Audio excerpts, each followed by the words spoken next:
All right, this is my What is Morality presentation. And so to begin with, I just kind of wanted to uh, show what my thoughts on morality were before this class, kind of to show like the basis for my beliefs, kind of how I be evolved in some ways, how I've kind of like stayed the same, and then also kind of to show where some of like my later disagreements I'll talk about come from.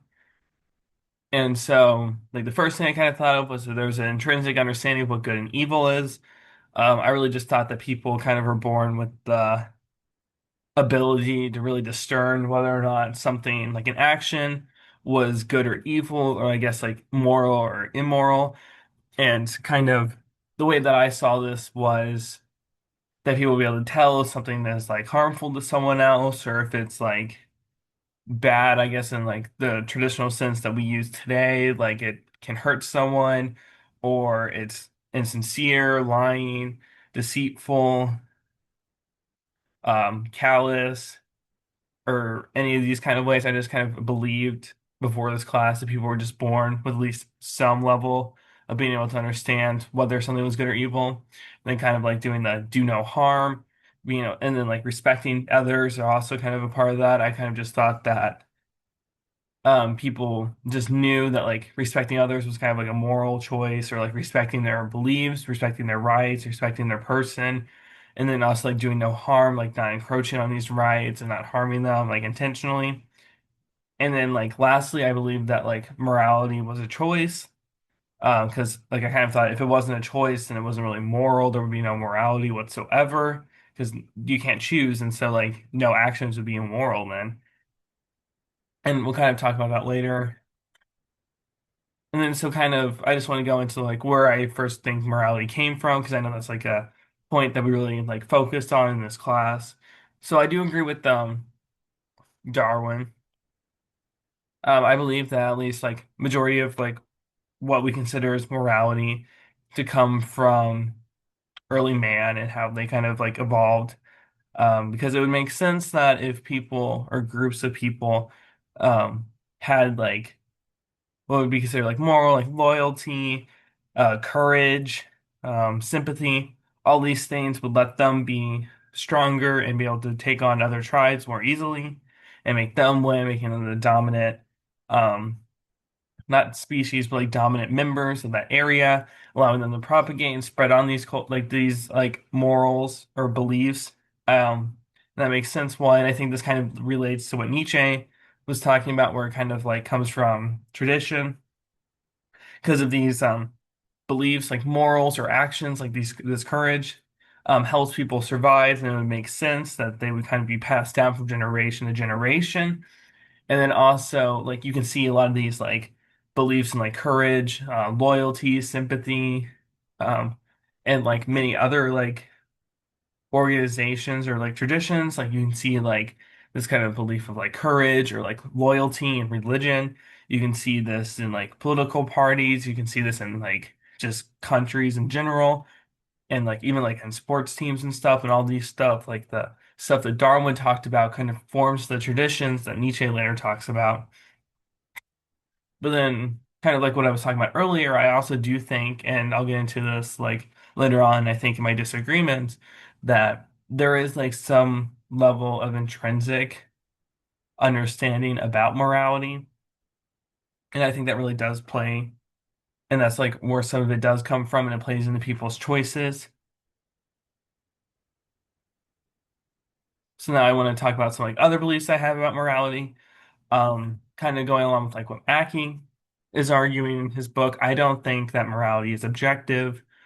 I think that if you're coming from like a place of traditions, then obviously it can't be objective because traditions are different per like area they come from. And oftentimes, and I think kind of where like disagreements come from is when traditions come into conflict with each other, and this kind of where like moral questions arise because two people, like let's say like one example of this is like the morality about abortion, because I know like the Catholic Church really talks about how they like believe in the sanctity of life, but at the same time like the Democratic Party, they're really pro-choice, and so that means like the ability to choose whether or not to have an abortion, and someone could belong to both of these, but then these traditions have very conflicting views when it comes to this like one choice, and so this is where kind of like where moral questions come in because like these traditions are conflicting with each other, and I kind of think that's what leads into like these can change over time.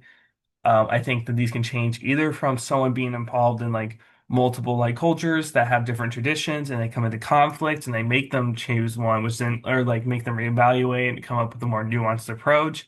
Or maybe someone is set in one culture and they're exposed to another one that they're not a part of, but they like learn something new, like our new belief about that culture, and then that kind of makes them reconsider their original choices. And then it kind of like what Haidt was talking about, I kind of think like the morality, like with like the Haidt's foundation, like moral foundations really do um make people like they do influence people's choices. I think that morality and like what people think is right or what people think is wrong is one of the biggest like motivators for a person to choose something. And I kind of think that this is can just be like expanded more to like what like I think it was Nietzsche who was talking about how people want to avoid harm to themselves, and that's kind of like I mean we just saw that like today in class when we saw the good problem where people chose to keep their points instead of turn it in. They wanted to avoid harm because in this situation, donating your points could result in being harmed, whereas keeping your points could only result in you either getting 100 or getting more points, which mean that's like beneficial and it's like a pleasure. And so people would choose to do that. And so I kind of feel like morality doesn't always just like morality is like the foundation of people's choices. And then where I kind of disagree with some of these points, I don't fully agree with the fact that like these morality or like these ideas came from solely from evolution. And like my main reasoning for that is kind of that there is like an intrinsic, I think that people have like an intrinsic um idea about what morality is. Now, I don't have really any proof about like saying that this like intrinsic belief isn't naturally selected to appear in us now because of like our ancestors did. But I think even back then, our ancestors, like all of them did have like some ability to like intrinsically understand morality. And I mean, part of this reason why is because like the presence of like what are motor mirror neurons, which are the basic like reasons for biological empathy. Pretty much when you see someone else in pain, these mirror neurons make you like kind of like not experience, but like understand what the pain is. You kind of like experience it for yourself and like not a full sense of the pain that someone else is experiencing. And I mean, I feel like this has been seen in a lot of other animals besides just humans. And so I kind of feel like this is something that's like more intrinsic and not just solely because of evolution. I mean, evolution may have played a part in it and like really cultivating these mirror neurons, but I do think that these were present even without evolution. And so, kind of just going back to the idea that Darwin had, I don't think that evolution fully accounted for people having these moralities because at some point people had these moralities before, like having courage or having sympathy and loyalty, before they were able to like really propagate and spread on. So something in humans had to be there to begin with to really encourage these ideas or actions to be present. So I don't really agree with Nietzsche on his like idea of men lacking free will because if men lack free will, then I like as I said like in the beginning, I don't think they have any. Then none of their actions have any morals or morality that can be attributed to them, whether it's immoral or moral. Because if people can't fully control their choices or people can't control their choices, then there's no real way you can attribute any morality to them. And I kind of want to avoid like the circular logic, but without like free will and free choice, like you're kind of talked about in like religions, then there's no way to really judge moral action because there's no other choice that that person had.